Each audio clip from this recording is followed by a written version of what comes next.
Bonjour, aujourd'hui je viens partager avec vous une petite recette maison, toujours à ma façon bien sûr. C'est le tagine d'agneau au pruneau. Donc c'est simple, il va vous falloir de l'oignon. Mettons pour 1 kg d'agneau, il vous faudra donc 3 oignons gros, voilà, qu'il faudra hacher. Moi, je m'embête pas, je les passe à la moulinette, enfin à 1, 2, 3 là, pour les hacher vraiment bien comme il faut. Donc ça donne ça, voilà. Après, donc une fois que j'ai tout haché, moi j'ai mis un peu plus parce que je fais un tagine pour 8 personnes, je pense. Oui, 8 personnes on va être, donc j'aime bien toujours avoir un peu plus.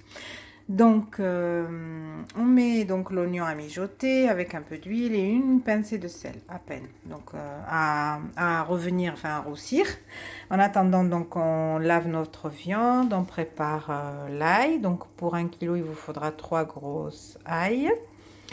Il vous faudra du persil en botte. Voilà, donc moi, j'avais pas de ficelle, donc je l'ai mis comme ça un peu. Voilà, pour pas la botte entière, mais bon, une bonne, voilà, une bonne jolie botte. Ensuite, il vous faudra donc du persil en poudre un peu, mais si vous avez du persil comme ça, donc vous pouvez vous passer de ce persil, sinon vous pouvez remplacer bien sûr avec ça. Hein. Ensuite, donc du poivre. Donc, il vous faudra une cuillerée, une petite cuillerée de poivre, une petite cuillerée et demie, ça dépend du goût de chacun. Du curcuma, voilà, du curcuma, de la cannelle en poudre, du gingembre, du sel et de l'huile, bien sûr. De l'huile d'olive ou de tournesol. Et ensuite, du safran. Du pur, enfin du safran, voilà, en vermicelle, je sais pas comment on dit. Là, les mots voilà, je perds mes mots, que j'ai fait tremper dans un verre d'eau. Donc je l'ai fait comme ça et il macère bien. Et voilà. Et pour les pruneaux, donc il nous faudra de la cannelle en bâton, du sucre et des pruneaux, bien sûr. Voilà. Donc je vais rajouter ma viande dans ma marmite pour mijoter aussi avec le reste. Je vais rajouter toutes mes épices et je reviens vous montrer. Voilà. Donc j'ai rajouté ma viande. C'est de l'épaule d'agneau que en général moi j'aime bien l'épaule d'agneau parce que c'est tendre, voilà. Donc je laisse mijoter un petit peu tout en remuant pour que la sauce pénètre bien donc la viande. Et après je reviens vous montrer ce que ça donne. Voilà, j'ai bien mélangé ma viande avec la sauce, avec l'oignon et tout ça. Donc ce que aussi je voulais vous dire, c'est que vous pouvez utiliser autant du veau que du bœuf. Le mieux, bien sûr, c'est l'agneau, mais quand on n'aime pas l'agneau, quand voilà, on peut utiliser la viande qu'on a à la maison. Et ensuite, aussi, je voulais vous dire quelque chose par rapport, je sais plus. Oui, par rapport donc à l'ail. L'ail, vous pouvez en mettre autant que vous voulez. Du moment que si vous aimez l'ail, vous pouvez en mettre. L'agneau, ça aime l'ail. Et ensuite, donc, au niveau des épices, donc je vous ai tout dit. Et au niveau aussi, alors qu'est-ce que je voulais vous dire d'autre?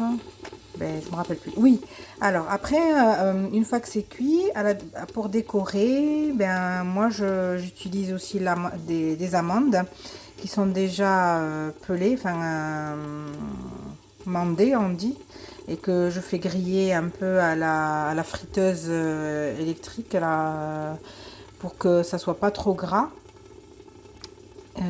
Et ensuite, donc, ben, bien sûr, les pruneaux, on les prépare à côté. Et les pruneaux, c'est tout simple à faire.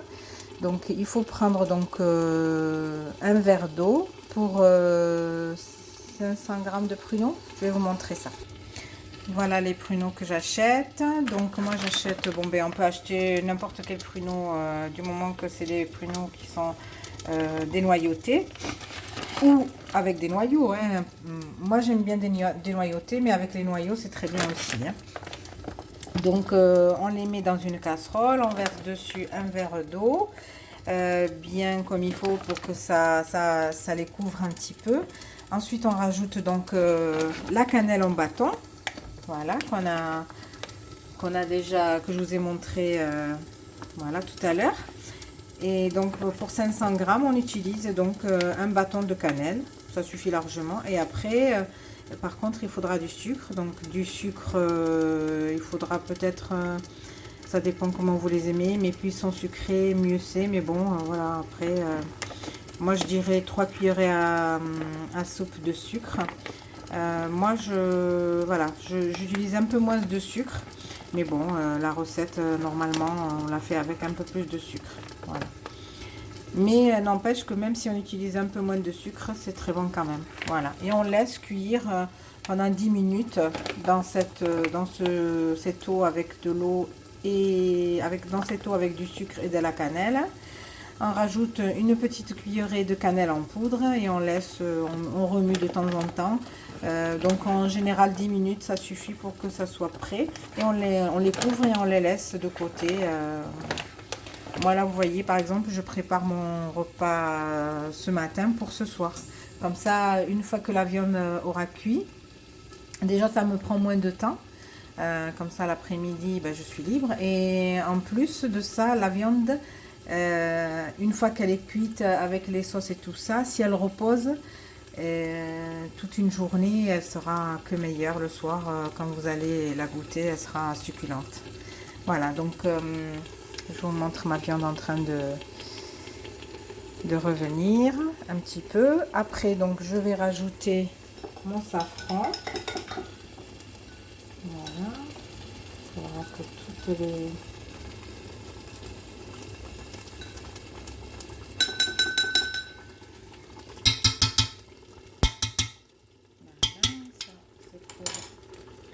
Et ensuite, donc je rajoute mon verre de safran. Voilà, je garde le verre de côté pour rajouter de l'eau tout à l'heure. Je vais remuer, je pose donc mon téléphone, je vais tout remuer pour que ça se mélange ensemble et je reviens vous montrer. Voilà, donc ma viande continue de mijoter un petit peu, donc je laisse encore 5 minutes. C'est-à-dire qu'en tout, il faut que ça mijote à peu près dans les 10 minutes. Voilà, entre faire revenir l'oignon et après rajouter la viande, les épices et tout ça et mélanger à peu près dans les 10 minutes. Et ensuite, donc on va rajouter un peu d'eau, un petit peu parce que bon là, un petit peu parce que l'oignon il lâche de l'eau. Et ensuite, je vais couvrir dans une cocotte minute, bien sûr, si vous voulez. Moi, j'ai mis une marmite parce que j'ai beaucoup de... Donc, ça, je fais pour plusieurs personnes. Donc, ça, la cocotte minute, elle m'aurait pas suffi. Donc, dans la cocotte minute, vous laisserez cuire à peu près dans les 45 minutes. Entre le moment que vous allez les mettre sur le feu et le moment où ça finira de cuire. Donc, 45 minutes en tout. Et voilà, après vous ouvrez, vous voyez s'il faut un peu plus, ben, vous rajoutez un peu plus. Mais bon, en général, en 45 minutes, voilà, c'est cuit. Donc moi, je rajoute mon persil que je vais mettre sur le côté. Voilà, comme ça. Une fois que je vais mettre de l'eau, je vais essayer de l'enfoncer un peu. Et comme ça, il lâchera le goût, mais il ne laissera pas, voilà, la couleur, on va dire. Sur le côté, donc j'ai commencé à préparer les pruneaux. Donc là, j'ai mis les 500 g de pruneaux. Je vais pas les faire de suite parce qu'il m'en manque, parce que moi j'ai fait quand même 3 kg de viande. Donc pour 1 kg de viande, donc je vous ai donné les épices et les quantités qu'il faut. Et si vous mettez pour plus, ben, vous doublez par 2, par 3 par rapport à ce que vous avez mis comme viande. Donc au lieu d'un 3 oignons, vous rajouterez, donc vous multiplierez par 2 si c'est 2 kg, voilà, et ainsi de suite. Et pour les pruneaux, donc 500 g, et moi je vais rajouter encore 500 g. Et c'est pourquoi j'ai mis 2 bâtons de cannelle et demi. Je vais rajouter donc le sucre et ensuite, au lieu de mettre, je vais mettre un tout petit peu d'eau, donc c'est-à-dire un demi-verre d'eau. Et je vais laisser cuire tout doucement. Et ensuite, quand ma viande aura cuit, je vais prendre de la sauce, l'équivalent de l'autre moitié du verre, que je vais rajouter sur les pruneaux. Et je vais laisser encore mijoter 5 minutes pour que ça prenne le goût. Et comme ça, quand on va les mélanger ensemble au moment de servir, donc au moment de servir, on mettra donc la viande au fond du plat et on mettra les pruneaux par-dessus, la sauce bien sûr autour et par-dessus aussi, et donc les amandes viendront se mettre par-dessus. Voilà, donc j'espère que ma recette n'est pas très compliquée. J'ai essayé de vous montrer un peu comment je fais. Moi je me prends pas la tête, ça me prend une fois tout est prêt, ça me prend une fois que l'oignon est pelé, voilà, c'est ça qui prend le plus de temps, à peler l'oignon, peler l'ail, et après c'est que voilà, je passe à la petite machine, c'est vite fait. L'ail je l'écrase à l'écrasaille, donc ça va très vite. Et ensuite donc 45 minutes de cuisson pour la viande et 10 minutes de cuisson pour les pruneaux. Voilà, je pense que je vais arrêter ma vidéo ici parce que peut-être qu'à la fin, peut-être que tout à l'heure, je vous mettrai une photo finale de ce que j'ai, comment je le sers ou quand ça sera prêt. Je sais pas, c'est pas sûr, mais en tout cas, voilà, voyez, hop, là c'est presque.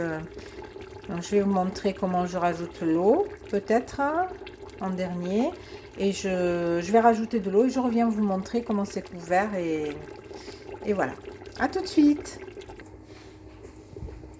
Voilà. Donc, vous avez vu, j'ai plongé un peu le persil au milieu pour que ça lâche un peu le goût un peu partout. J'ai couvert à peu près d'eau.